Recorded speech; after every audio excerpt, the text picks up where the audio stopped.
Bonjour à tous, aujourd'hui on plonge dans le monde de l'automobile des luxe avec mon invité Ghislain Corriveau. Restez jusqu'à la fin parce que vous allez découvrir ce monde et c'est super fun. Bienvenue dans la tribune pour le peuple, l'espace de liberté pour s'exprimer. Aujourd'hui, une édition spéciale. Vous voyez un peu, on a changé le décor. Nous ne sommes pas au studio comme d'habitude. Aujourd'hui, je reçois Ghislain Corriveau, qui est brand spécialiste chez Maserati et Rolls-Royce. Bonjour à toi, Ghislain. Bonjour, merci de nous recevoir, c'est gentil. Ça fait plaisir de te recevoir dans la tribune pour le peuple. Est-ce que tu peux te présenter pour ceux et celles qui ne te connaissent pas? Oui, Ghislain Corriveau, je suis un passionné d'automobile. J'ai beaucoup de présence dans le milieu.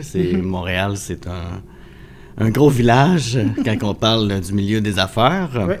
J'ai beaucoup de présence sur les réseaux sociaux. Je pense que c'est à cause de ça que vous m'avez remarqué Exactement. d'ailleurs. Je suis quelqu'un d'authentique, fait en ayant un petit peu de visibilité, les gens perçoivent rapidement que je suis passionné.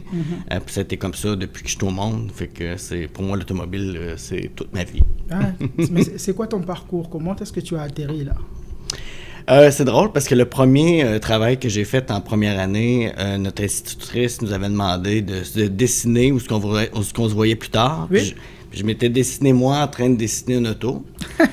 Fait que, moi, je viens de la région. C'est important pour moi d'aller à l'école, le collège, l'université. C'est quelque chose que je trouve que les gens ont... Ils accordent de moins en moins d'importance, malheureusement, parce que ça donne une bonne structure de travail. Fait que j'en ai profité pour aller à l'université où j'ai fait un cours de rédaction-communication, un à scénarisation cinématographique, puis un à marketing. Toutes des choses qui, aujourd'hui, dans mon travail, m'aident, parce qu'il y a beaucoup d'échanges entre courriels, ça prend une bonne structure pour parler. La scénarisation, bon, c'était très différent d'aujourd'hui, mais ça m'a donné des bases pour être familiarisé, puis c'est pour ça que je fais beaucoup de vidéos. Le marketing, ben, c'est de la vente automobile, fait que c'est important d'être en marketing. Je trouve que c'est une belle voie aussi pour se faire de la publicité, se faire connaître. Je pense que c'est presque un incontournable maintenant. Fait que c'est tous des outils qui m'ont aidé à faire ce que je fais aujourd'hui avec le professionnalisme que je crois que j'ai. Là. J'ai fait un cours de vente automobile après. C'est important de rentrer dans un concessionnaire pour avoir les bases de l'automobile. Il y a la Corporation des concessionnaires automobiles qui offre une bonne base que je recommande vivement. J'avais fait un cours, moi, au privé, qui avait été intense depuis 2 semaines. Puis ces cours-là, il y a 100% de taux de décrocher un emploi suite à la fin du cours. Fait que j'ai décroché un emploi tout de suite. Okay. C'était déjà mon domaine. Puis j'ai travaillé 1 an chez Acura. J'étais plus de 22 ans chez BMW. Puis là, depuis 2 ans, je suis ici. C'est un gros défi. Le très grand luxe, ça a l'air facile, c'est beau. Le prestige quand même, là. Mais ça exige beaucoup de compétences puis de savoir-faire, un grand réseau de contacts. Exactement. Aussi. Fait que je me suis lancé, je pense qu'à l'âge que je vais avoir 50 ans bientôt. Je pense qu'il y avait un tournant dans ma vie où c'était maintenant ou jamais. Fait que j'ai décidé de faire le saut. C'est pertinent ce que tu dis, c'est important. C'est quoi le rôle d'un brand spécialiste? Brand spécialiste, premièrement, c'est ce qui est écrit sur ma carte d'affaires, mais finalement, j'étais un vendeur de Rolls-Royce Maserati. C'est juste un mot plus cute, là, finalement. L'important ici, c'est sûr qu'ici, il y a c'est un plan un petit peu à long terme. C'est différent un petit peu de ce que les gens connaissent de l'automobile. Les gens qui vont s'acheter une voiture qui est un daily driver, qui vont conduire tous les jours, des fois, ils vont au concessionnaire pendant 2 semaines, ils ont déjà pris possession de leur nouvelle voiture. Ici, les gens ont plusieurs voitures, il y a beaucoup de réflexions. Vas-tu commander pour choisir l'auto de ses rêves? On va prendre une voiture d'occasion qui n'a pas beaucoup de kilométrage pour sauver un petit peu d'argent. Il y a plein de façons de voir les choses, mais le processus de vente est beaucoup plus long ici. Fait que c'est important de créer une bonne relation de confiance avec le client, de faire un bon suivi, de connaître bien son produit puis les options, parce que c'est quand même un enjeu, parce que c'est beaucoup d'argent. est-ce que les gens vont louer, est-ce qu'ils vont financer ou s'ils vont acheter comptant, que s'ils ont l'argent. Il y a beaucoup de calculs à faire, il y a beaucoup de remises en question, il y a des gens qui sont émotifs, qui veulent être sûrs de faire la bonne chose, ou ils rentrent ici dans notre belle salle de montre avec une idée, puis ils ressortent d'ici avec 4 idées, parce qu'ils ont vu plein de belles choses qu'ils n'avaient pas pensé, qu'ils ont vu, puis qu'ils ont dit « ouais, ça, wow » aussi, là, fait que... Mais qu'est-ce qu'un client vient finalement chercher chez Maserati ou Rolls-Royce? Est-ce que c'est la performance? Est-ce que c'est du statut, de l'émotion? C'est quoi? C'est très variable d'un client à l'autre.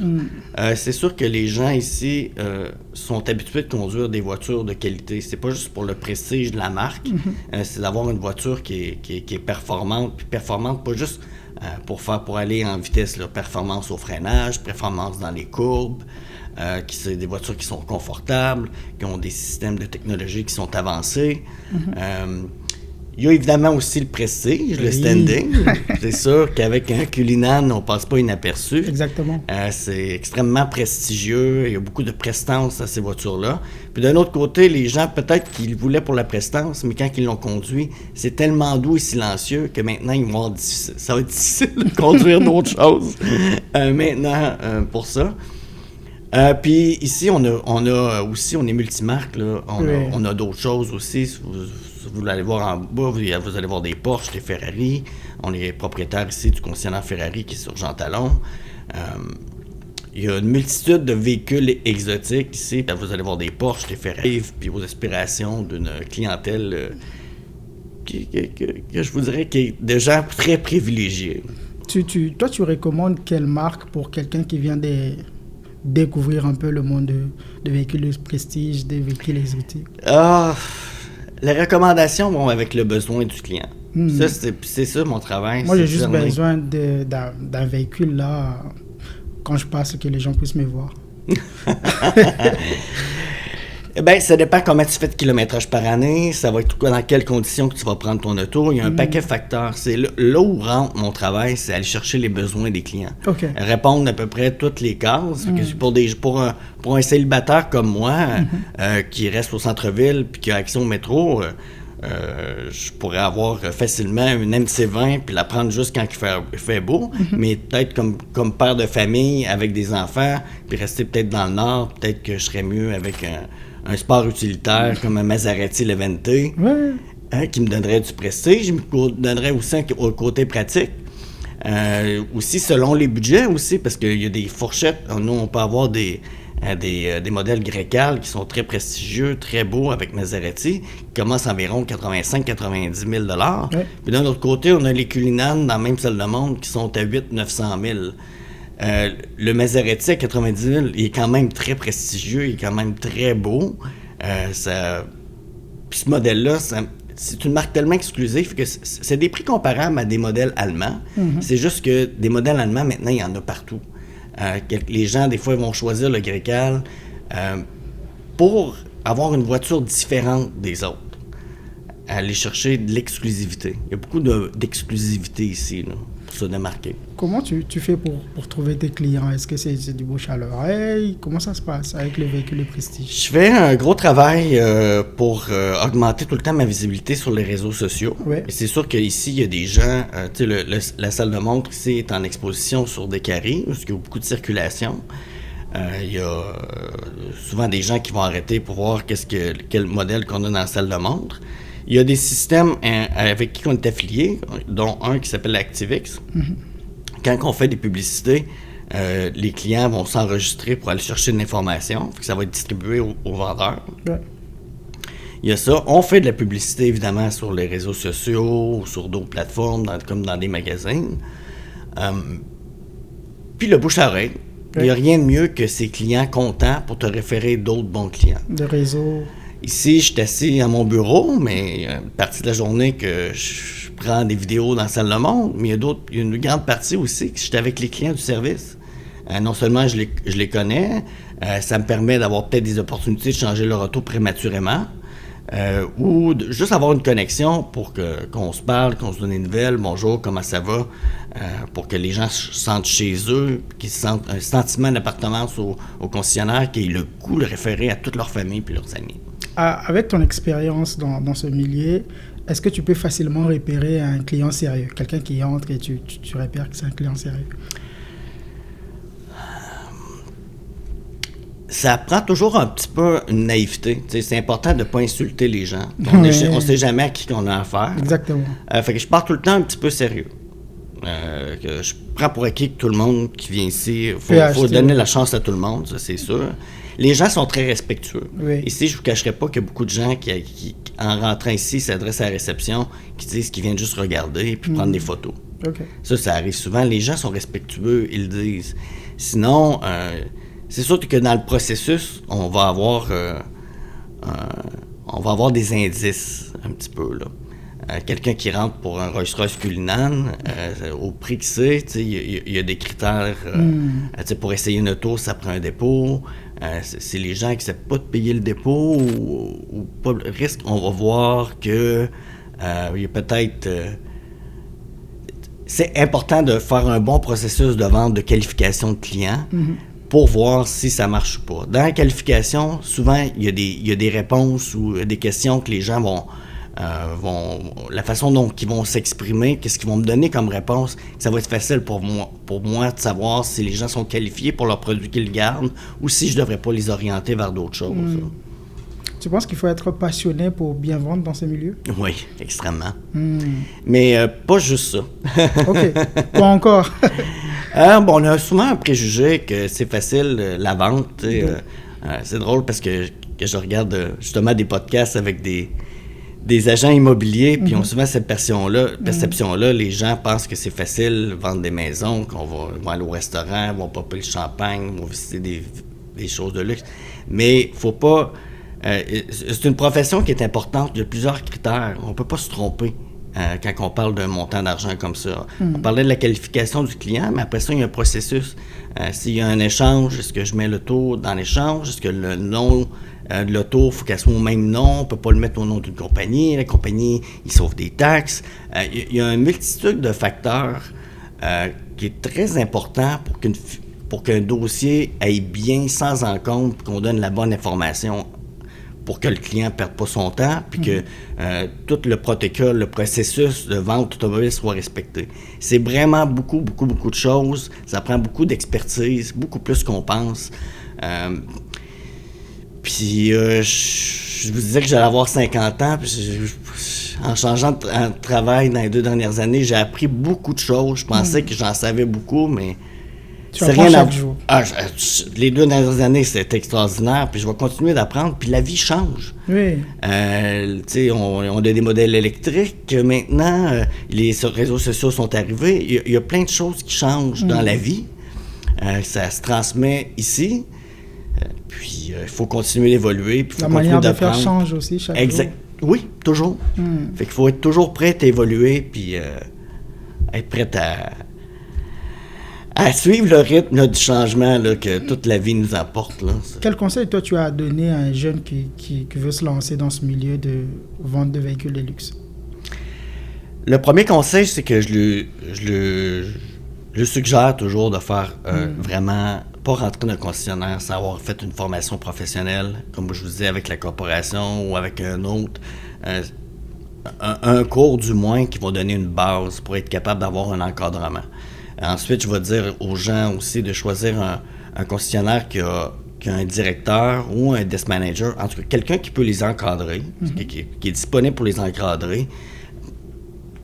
D'une place à volume, je pense que c'est plus facile aussi pour commencer, parce qu'on a plus d'exemples qu'on peut se pratiquer.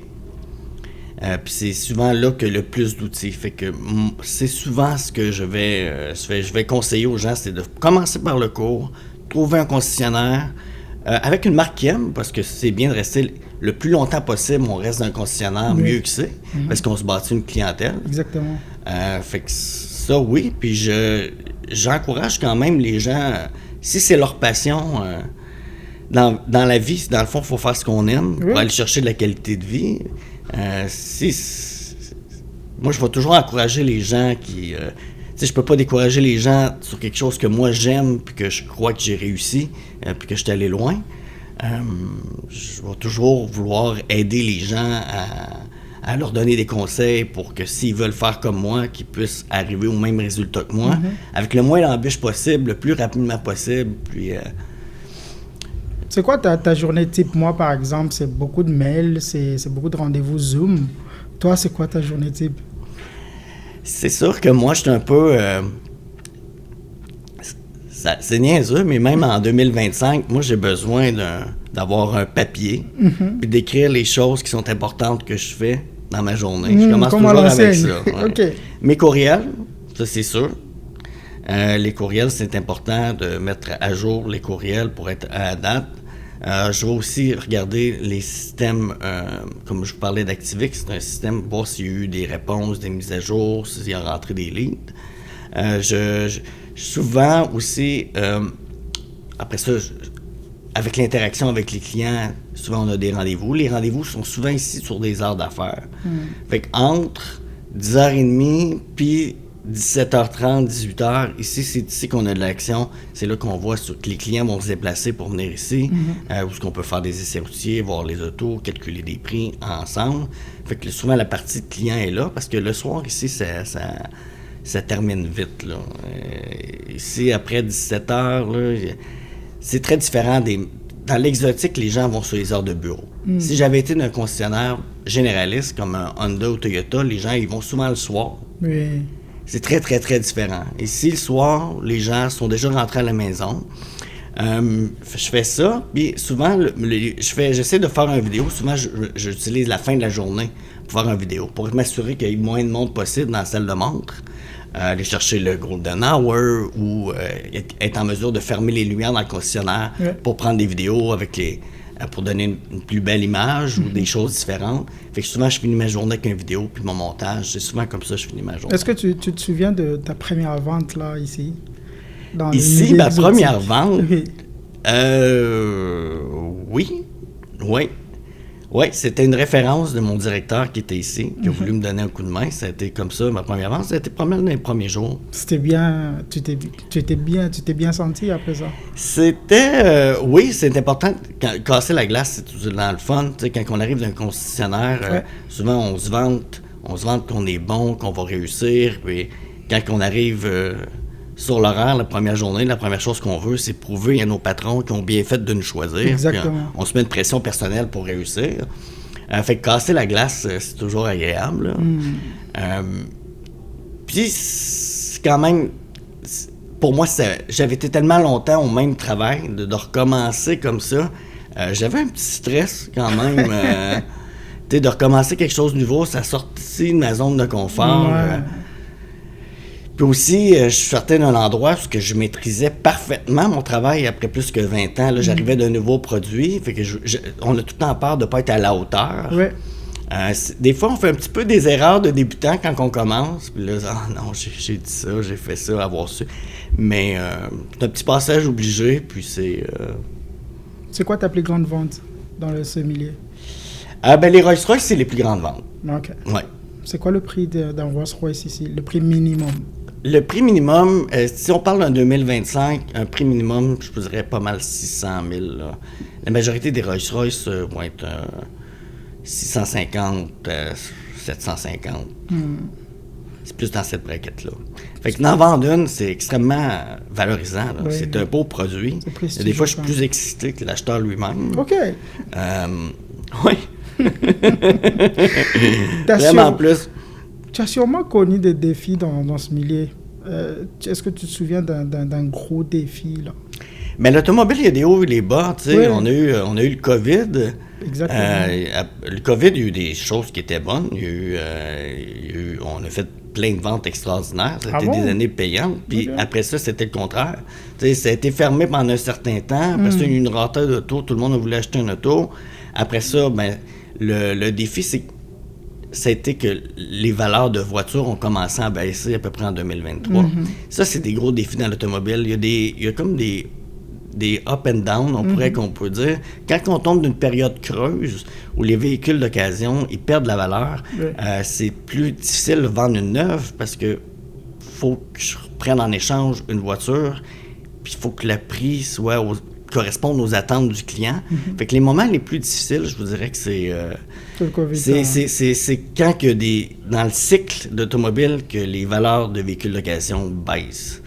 Ça, c'est ensuite, ici, quand c'est de l'exotique, on ne vend pas beaucoup. Fait qu'il faut être fait fort parce que quand on vend, on est euphorique.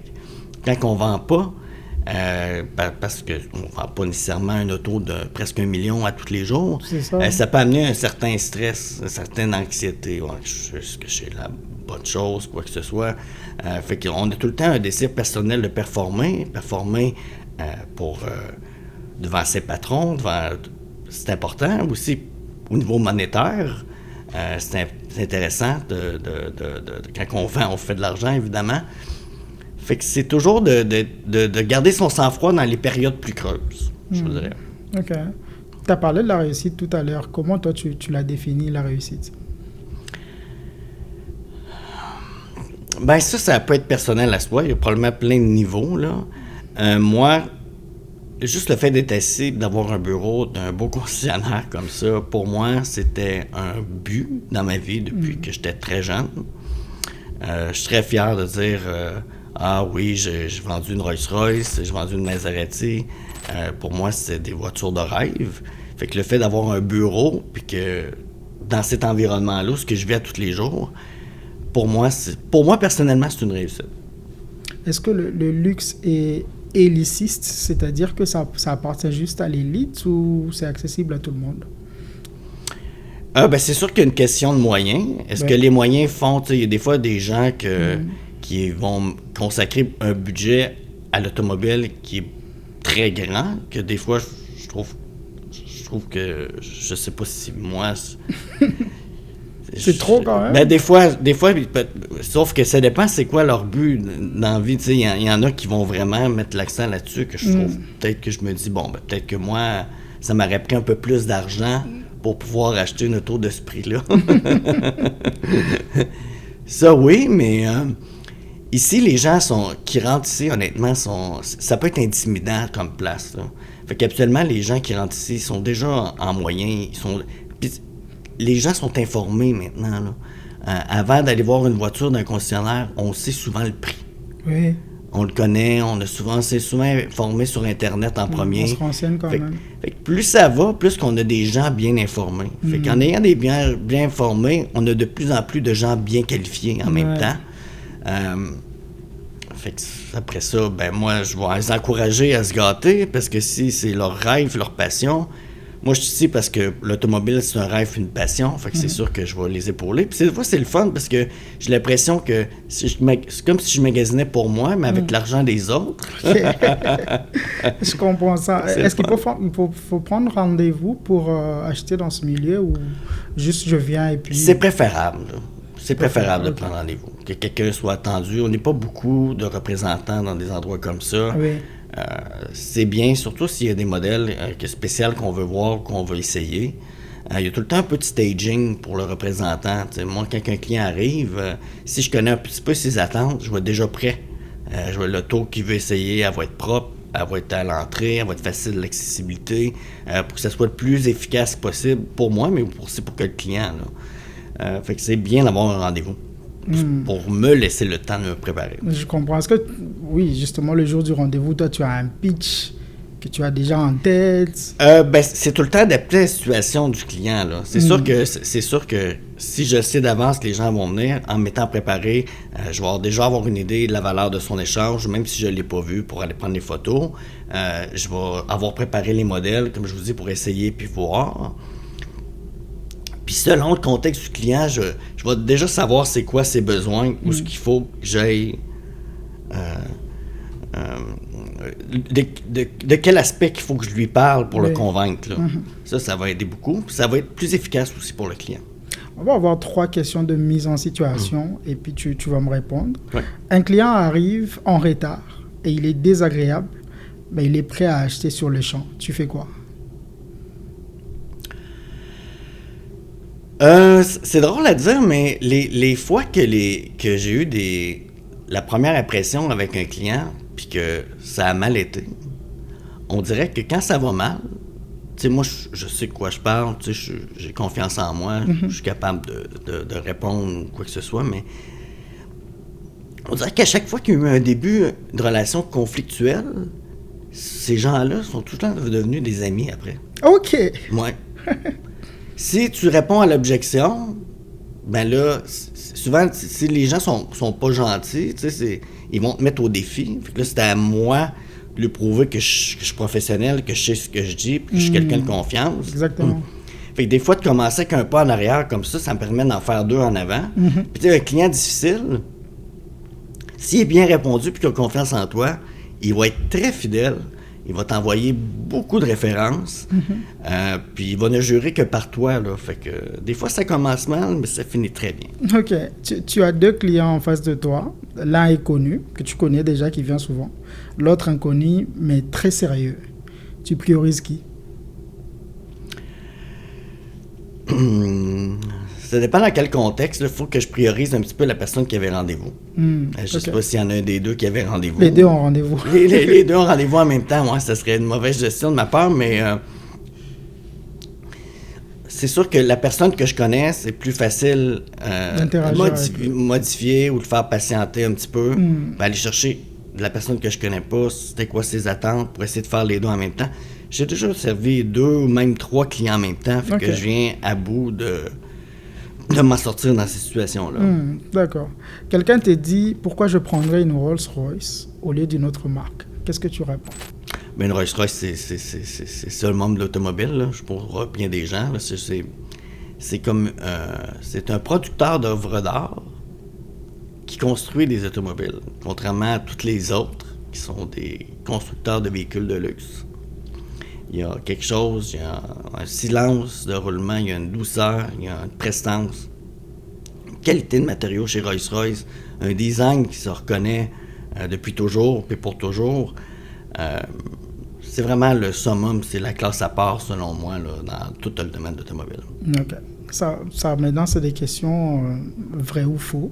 Tu vas juste répondre par vrai ou par faux. Première question. Dans le luxe, l'image est plus importante que les produits. Je dirais vrai. On va dire vrai. Un bon vendeur peut vendre n'importe quoi.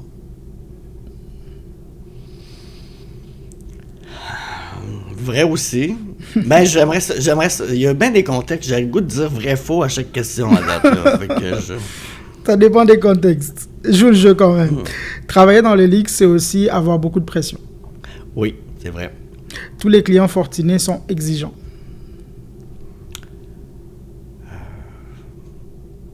Je vais dire vrai, mais c'est pas tout le temps le cas. OK.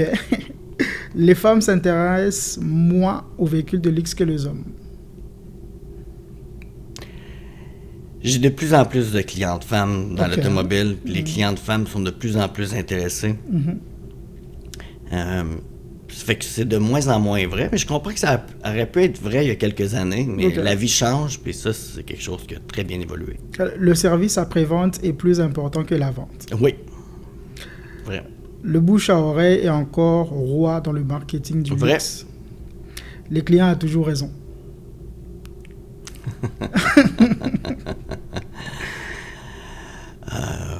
Pas toujours. OK. C'était ça mon vrai ou faux? Faut partir avec l'idée qu'il y a tout le temps raison dans le service à la clientèle. Ensuite, il y a des choses que le client veut qui sont pas applicables nécessairement. Là. Fait que c'est qu'il a toujours raison. Moi, je suis là pour expliquer pourquoi que ça fonctionne pas, que sa demande fonctionne pas. Puis c'est ma responsabilité d'y expliquer pour qu'il comprenne et qu'il soit d'accord avec moi. Là.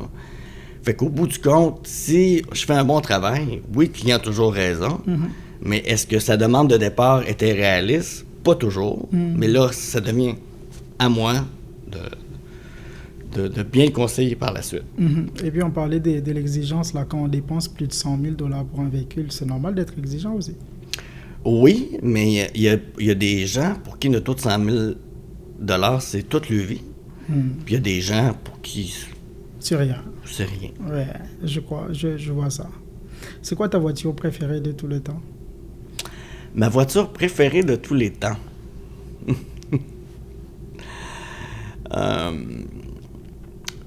Ben, aujourd'hui, c'est sûr que ça dépend de quel style là, de voiture. Là. J'aurais plusieurs voitures de tous les temps, là, selon moi. Mais c'est drôle parce que quand on m'a posé la question, je reviens tout le temps à l'auto que j'aimais dans mon enfance. OK. Dans mon enfance, des voitures européennes, ça n'existait pas. Là. On avait souvent des marques, quelques marques japonaises, puis des voitures américaines. Puis moi, j'aimais beaucoup la Dodge Stealth Twin Turbo. Puis pour moi, cette voiture-là, ça a été un gros déclic là, dans tout mon amour pour l'automobile. Il y a eu un gros vent de changement. Fait que même si cette voiture-là, maintenant, écoute, c'est une auto en 1900, début 90, là, ça serait plus au goût du jour. Là, je pourrais trouver quelque chose bien mieux que ça. Là. Mais la Dodge Stealth Turbo, ça a été une auto majeure dans mon... pour moi, là, dans mes goûts, là, c'est ça dans ma jeunesse qui m'a propulsé un petit peu, peut-être qui fait que je suis dans l'automobile aujourd'hui. Tu serais quoi si tu n'étais pas dans l'automobile? Agent immobilier. OK. J'aurais peut-être dû faire ça avant. Ouais, ben je suis un épicurien, hein. Fait que moi, j'aime tout, les voyages, la bonne bouffe, les bons vins. Agent immobilier, là, présentement, j'ai tellement été longtemps dans l'automobile, je pense que ma notoriété, ma crédibilité dans l'automobile, mais j'ai travaillé avec des gens, il y a plusieurs années, qui ont fait le cours d'agent immobilier pendant qu'ils travaillaient dans l'automobile, qui sont beaucoup plus riches que moi aujourd'hui. Beaucoup plus riches que moi. OK. Bon, on est arrivé presque à la fin. C'est quoi ton mot de la fin? Mon mot de la fin, c'est important de suivre ses passions. C'est important de faire des choses qu'on aime. Des fois, les apparences, c'est important de gratter aussi un peu parce que des fois, on veut voir le bon côté des choses, mais superficiellement. Puis j'encourage tout le monde à... J'aime les gens qui sont épicuriens comme moi. Là. C'est bon mordre dans la vie. La vie, elle peut être courte. Puis plus qu'on vieillit, puis plus que la vie est courte. Fait que si vous avez des rêves, des passions, quoi que ce soit, là, profitez de la vie. Mordez à pleines dents dans toutes ces choses-là. Puis la vie va juste être plus belle. Puis... merci à toi, en tout cas, de m'avoir reçu aujourd'hui. Ça fait un grand plaisir. J'aime beaucoup le partage. Oui. Je crois beaucoup aux données au suivant. Puis je refuse jamais d'entrevue ou de...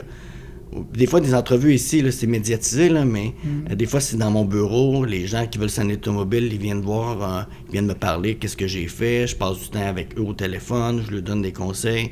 Moi, donner au suivant, je pense que quand on est chanceux, je pense que c'est une obligation pour que la vie continue d'aller bien. Merci à toi de nous avoir fait plonger dans l'univers fascinant de l'automobile de luxe. Et est-ce que tu vas nous faire visiter maintenant? Ben oui. Ça fait plaisir. Alors, restez parce qu'on va visiter.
Yeah.